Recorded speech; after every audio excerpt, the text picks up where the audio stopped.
શ્રી ગણેશાય નમઃ. ચલો દોસ્તો, આજે આપણે 68 તીર્થોમાં પ્રદક્ષિણા કરવાનું પુણ્ય એક સરળ ઉપાય કરવાથી કેવી રીતે મેળવી શકીએ એ જોઈશું. સાથે સાથે 1 કરોડ શિવ મંદિર બનાવવાનું પુણ્ય કેવી રીતે મેળવી શકીએ એ પણ જોઈશું. સૌ પ્રથમ બીલીપત્રનું મહાત્મ્ય જોઈશું.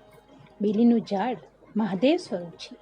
બીલીની સેવા કરવાથી શ્રી લક્ષ્મીની પ્રાપ્તિ થાય છે. બીલીનો કાંટો વાગવાથી મૃત્યુની પીડા હરાય છે. બીલીની પ્રદક્ષિણા કરવાથી 68 તીર્થોમાં પ્રદક્ષિણા કરવાનું પુણ્ય મળે છે. નાના મોટા જીવજંતુ જાણે અજાણે માર્યા હોય તો બીલીની પ્રદક્ષિણાથી જ એ પાપ ધોવાય છે. બીલીના ઝાડ નીચે શિવ પુરાણ વાંચવાથી અક્ષય પુણ્ય મળે છે. બીલીના ઝાડને પાણી પીવડાવવાથી શિવજીના અભિષેક જેટલું જ પુણ્ય મળે છે. બીલીના ઝાડ નીચે દીવો કરવાથી તત્વજ્ઞાન મળે છે. આધ્યાત્મિક તત્વજ્ઞાનની પ્રાપ્તિ થાય છે. આ મૃત્યુલોકમાં જેના ઘરે બીલી છે એને જ પવિત્ર માનવામાં આવે છે. એના ઘરે 68 તીર્થો બિરાજમાન છે એવું કહેવાય છે. બીલીના ઝાડ નીચે પાર્થિવ શિવલિંગ અથવા તો માટીનું શિવલિંગ બનાવવાનો ખૂબ મહિમા છે.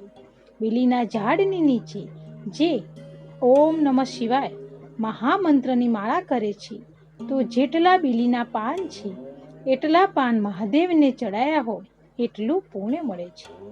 કોઈ પણ માળાને સિદ્ધ કરવી હોય તો બીલીના ઝાડ નીચે જાપ કરવો જ જોઈએ.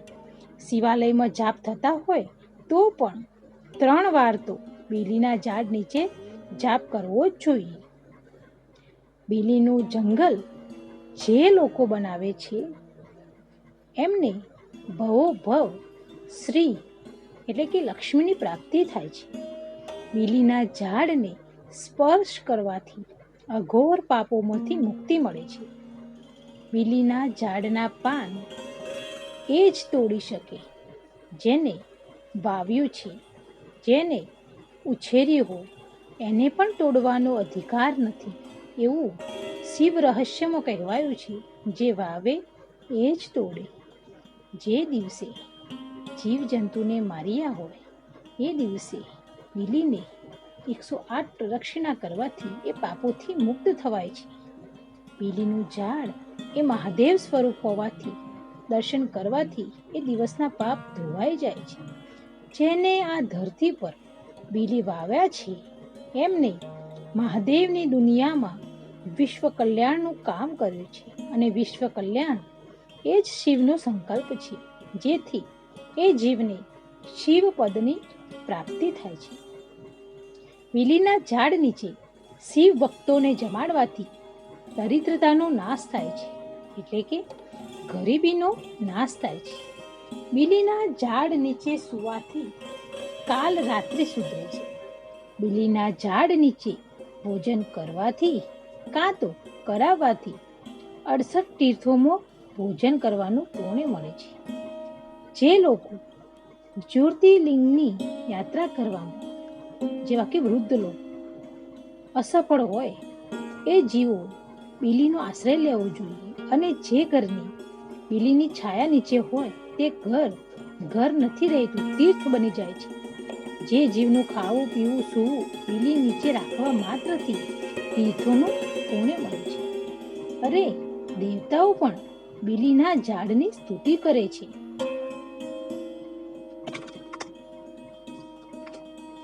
બીલીના ઝાડના ક્યારાને પાણીથી ભરી દેવાથી અને દીવો કરવાથી મહાદેવ રાજી થાય છે. બીલીના ઝાડ નીચેથી શવયાત્રા નીકળે તો એ શવના જીવની મુક્તિ થાય છે. માત્ર એક જ બીલી વાવવાથી 1 કરોડ શિવ મંદિર નિર્માણનું પુણ્ય મળે છે. શિવ મંદિરમાં પખાલ થઈ ગઈ હોય તો બીલીના ઝાડને પાણી અર્પણ કરી દેવું જે મહાદેવને ચડાયા બરાબર છે. બ્રહ્મા વિષ્ણુ મહેશ ત્રિદેવ આપણે જેને કહીએ છીએ એ બીલીમાં બિરાજમાન છે. બીલીના વૃક્ષને બીજું નામ શ્રી વૃક્ષ પણ કહેવાય છે. જો શક્ય હોય તો જીવનમાં એકવાર બીલીના જંગલમાં ઝૂંપડું બનાવીએ અને 3 રાત્રિ 5 રાત્રિ કે 11 રાત્રિ રહેવું, જેથી ભવોભવના તમામ ઘોર પાપોમાંથી મુક્તિ મળે છે અને શિવ પદ મળે છે. પ્રાતઃકાળ ઉઠી બીલીના ઝાડના દર્શન કરવાથી પાવન થવાય છે. દિવસની વ્યાધિ ટળે છે.